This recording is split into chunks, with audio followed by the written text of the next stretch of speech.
তামিম ইকবালের সাথে নয়, মাঠে ডেভিড মালানের সাথে তর্কাতর্কি হয় প্রতিপক্ষ ক্রিকেটারের। বিষয়টা সামাজিক যোগাযোগ মাধ্যমে পরিষ্কার করলেন খোদ তামিম। ফরচুন বরিশালের অধিনায়ক ফেসবুকে লিখেছেন, অনেকেই আমাকে জিজ্ঞেস করছেন মাঠে ডেভিড মালানের সঙ্গে কিছু হয়েছে কিনা। এটা নিয়ে নাকি অনেক আলোচনা হচ্ছে, অথচ আমার সঙ্গে মালানের কিছুই হয়নি। মালান তো ওভাবে জবাব দিচ্ছিল প্রতিপক্ষের একজনকে।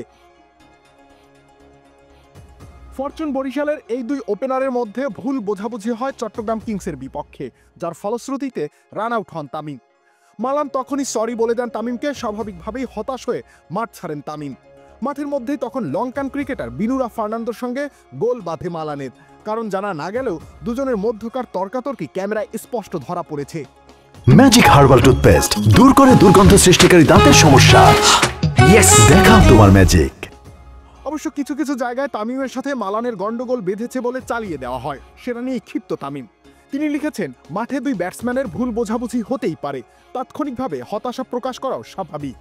আমি রান আউট হওয়ার পরই মালান হাতের ইশারায় সরি বলেছে। আমি সেদিকে তাকিয়ে মাঠের বাইরে চলে যাই, তার সঙ্গে কোনো কথাই হয়নি।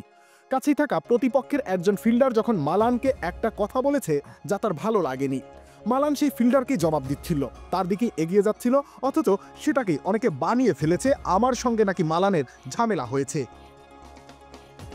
সব ব্যাপারে টেলিভিশন ফুটেজকেই শেষ ভরসা হিসেবে দেখতে বারণ করলেন তামিম।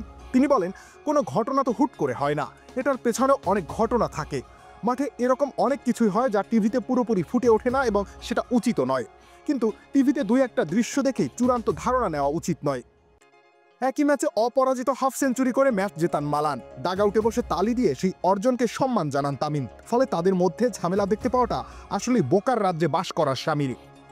রবিল ইসলাম রনি, খেলা ৭১।